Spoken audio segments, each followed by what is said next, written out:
हमारे तमाम और सहयोगी अलग अलग हिस्सों से इस वक्त हमारे साथ जुड़ चुके हैं। मुस्तफा शेख औरंगाबाद से आपको टीवी स्क्रीन पर दिखाई दे रहे हैं। रवीश पाल सिंह उज्जैन से जुड़ चुके हैं। अनुपम मिश्रा आसनसोल से हमारे साथ मौजूद हैं। समर्थ श्रीवास्तव भी इस वक्त हमारे साथ मौजूद है कन्नौज से। सभी के पास जाएंगे, लेकिन उज्जैन चलते हैं, वहां का क्या माहौल है इस वक्त? रवीश।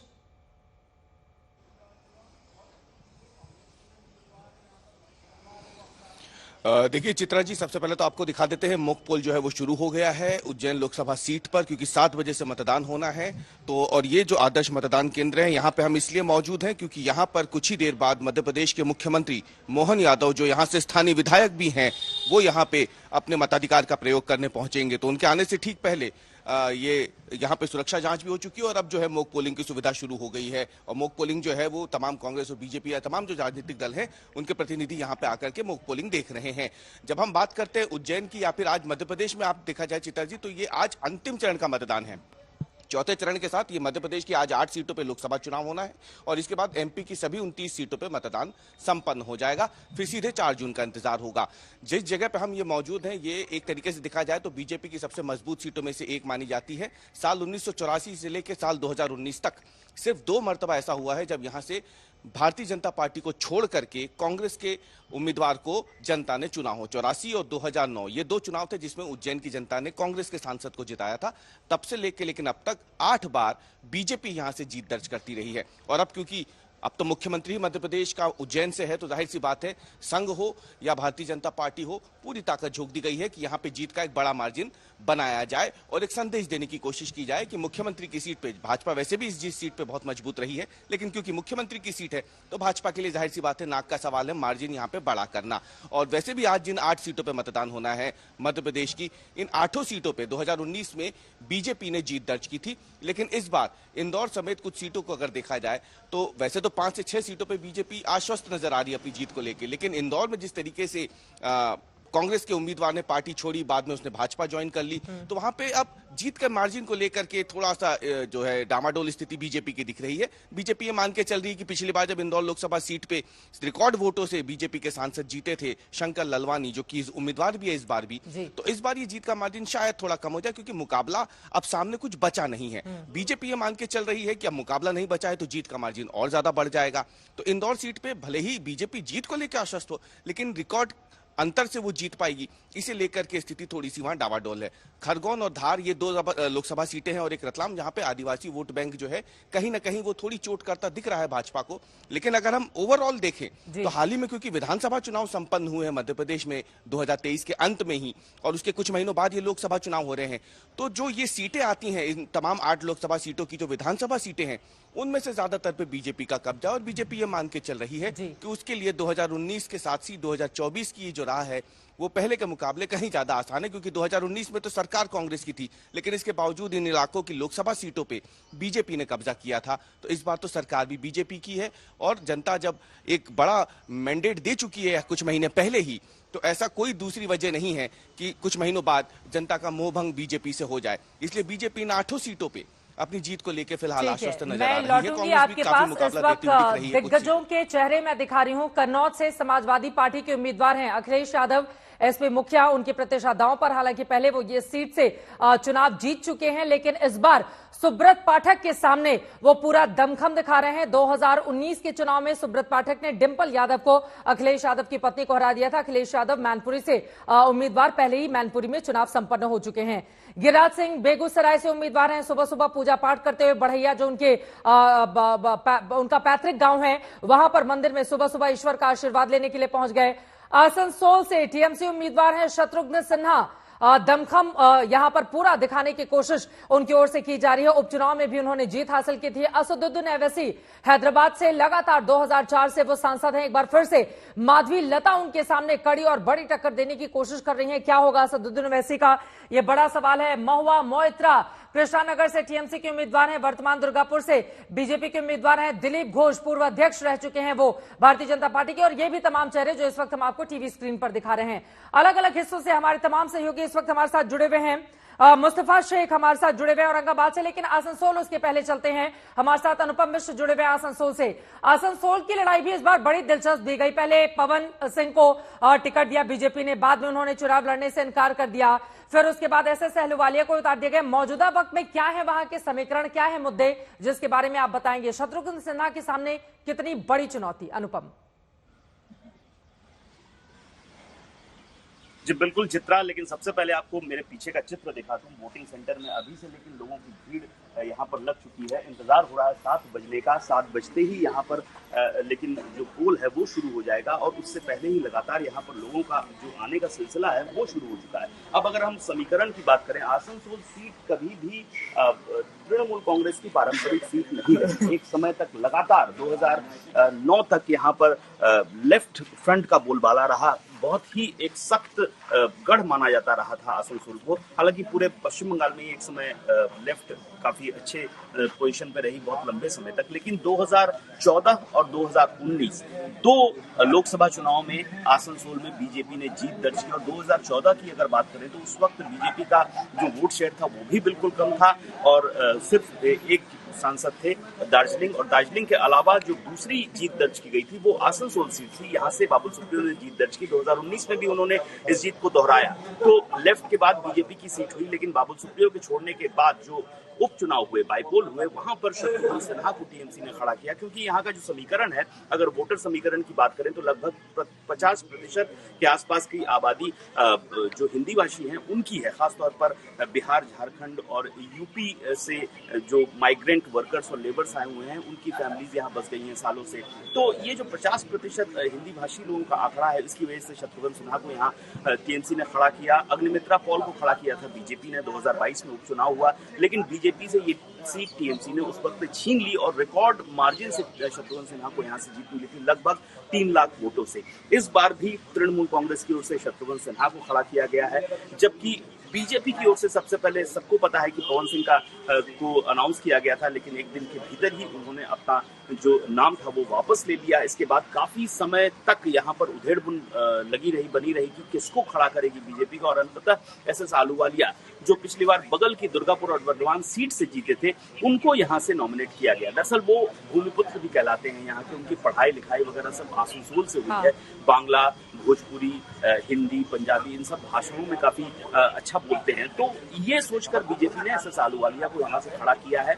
मुकाबला काफी कड़ा है इस बार, क्योंकि उपचुनाव में तृणमूल कांग्रेस जीती थी, लेकिन उससे पहले के जो 2 चुनाव रहे थे लोकसभा के, उसमें बीजेपी यहाँ से जीती थी। तो इस बार कहना बड़ा मुश्किल है, और यही जो हालत है, कुछ जो बहुत हाई प्रोफाइल सीटें हैं पश्चिम बंगाल की, चाहे वो बहरमपुर हो, बहरमपुर में बहुत रोचक मुकाबला हो चुका है इस साल यूसुफ पठान और अधीर रंजन चौधरी के बीच में। महुआ मित्रो यहाँ पे हैं कृष्णनगर में, वहाँ भी रोचक मुकाबला है, क्योंकि एक रॉयल फैमिली के कैंडिडेट को बीजेपी ने वहाँ खड़ा किया है। और इसकी ठीक पास वाली जो सीट है दुर्गापुर बर्धमान, वहाँ पर दिलीप घोष को बीजेपी ने खड़ा किया है, जो मेदिनीपुर से पिछली बार जीतते थे, लेकिन उनको शिफ्ट किया गया है।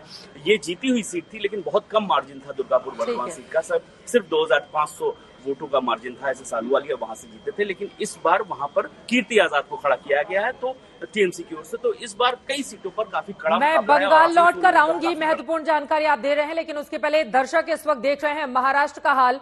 आप देखिए महाराष्ट्र में कहां कहां चुनाव है, उसकी पूरी तस्वीर आपके सामने है। महाराष्ट्र के कुल 11 सीटों पर आज वोट डाले जाने हैं, जिनमें से पिछली बार भारतीय जनता पार्टी ने एक तरह से क्लीन स्वीप यहां पर किया था, क्योंकि सिर्फ एक सीट ही एनसीपी के खाते में गई थी, जहां पर आज चुनाव होने वाले हैं। नंदुरबार, अलग अलग जालना, मावल, पुणे, शिरू, अहमदनगर, शिरडी, बीड़, ये तमाम वो इलाके हैं। औरंगाबाद की एक सीट एमआईएम ने जीती थी। बाकी यहां पर आज का मुकाबला कैसा देखने को मिल रहा है? मुस्तफा शेख हमारे साथ जुड़ चुके हैं। मुस्तफा, क्या है माहौल सुबह सुबह का महाराष्ट्र का, और आज जिन जिन सीटों पर चुनाव होने जा रहा है उसके बारे में क्या जानकारी देंगे आप?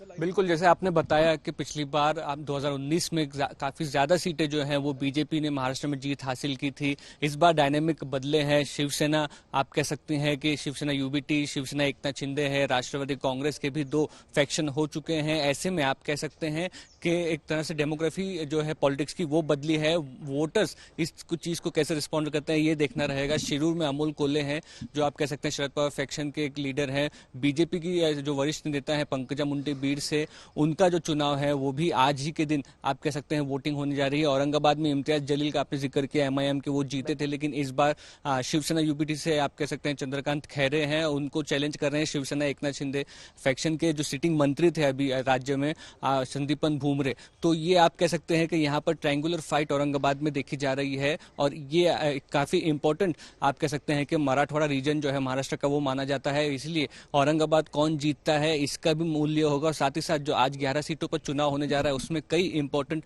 सीटें भी है। अब ये देखना होगा कि 2019 की तरह अच्छा परफॉर्मेंस बीजेपी या महायुति कर पाती है महाराष्ट्र में या फिर कुछ कम सीटें इस बार वो जीतते हैं, क्या आकलन लगाया जा रहा है, ये सारी चीजें देखने को। साथ ही साथ महाराष्ट्र में जो वोटर टर्नआउट है उसको लेकर के बड़े सवाल उठ रहे हैं कि पिछली बार की जितने ही वोटिंग टर्नआउट है या फिर उससे कम जो है वो वोटिंग टर्नआउट हो रहा है। इस सारी चीजों को लेकर के कंसर्न है।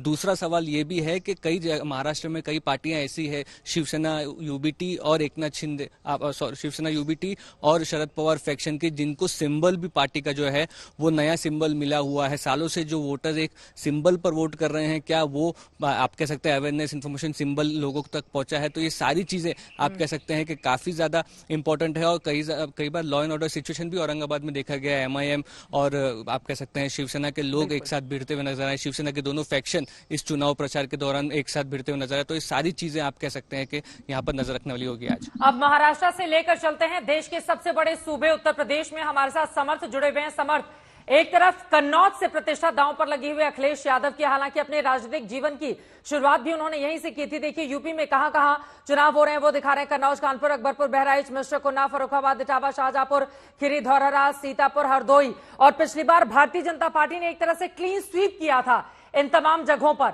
इस बार की परिस्थिति क्या है? और जहां से 2000 जीते अखिलेश यादव, 2004, 2009 जीते, बाद में 2012 उपचुनाव डिंपल यादव जीती हैं, 2014 भी जीती हैं, लेकिन 2019 में सुब्रत पाठक उनको मात दे देते हैं। आज की परिस्थिति वहां की क्या बनती हुई दिखाई दे रही है समर्थ?